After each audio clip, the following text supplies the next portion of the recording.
বিরোধী দল বা মত দমনে সব সরকার কম বেশি পুলিশকে ব্যবহার করে, তবে বিগত 15 বছরে সবচেয়ে বেশি ব্যবহার করেছে ক্ষমতাচ্যুত আওয়ামী লীগ সরকার।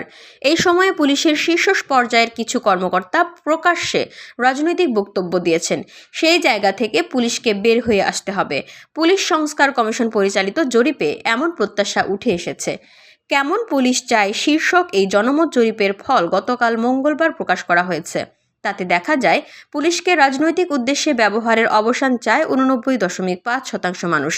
বিক্ষোভ মিছিল মোকাবেলা ও বিরোধী দল মত দমনে মাত্রাতিরিক্ত বল প্রয়োগ করা পুলিশ সদস্যদের শাস্তি চেয়েছে 71.5% উত্তরদাতা। ভুয়া ও গায়েবী মামলার অবসান চায় 95% মানুষ। আর ক্ষমতার অপব্যবহার করে পুলিশের দুর্নীতি বন্ধ চায় 77.9% মানুষ। গুম, বিচার বহির্ভূত হত্যা বিবেচনায় অপরাধী পুলিশের জবাবদিহি ও শাস্তি চেয়েছে 74.9% মানুষ।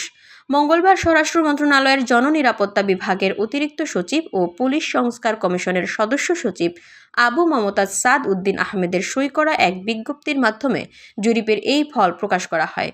ফৌজদারি কার্যবিধি 1898-এর 54 ধারায় পুলিশকে বিনা পরোয়ানায় কাউকে গ্রেপ্তারের ক্ষমতা দেওয়া হয়েছে। জরিপে 82.5% উত্তরদাতা মনে করে এই ধারা সহজে অপব্যবহারযোগ্য।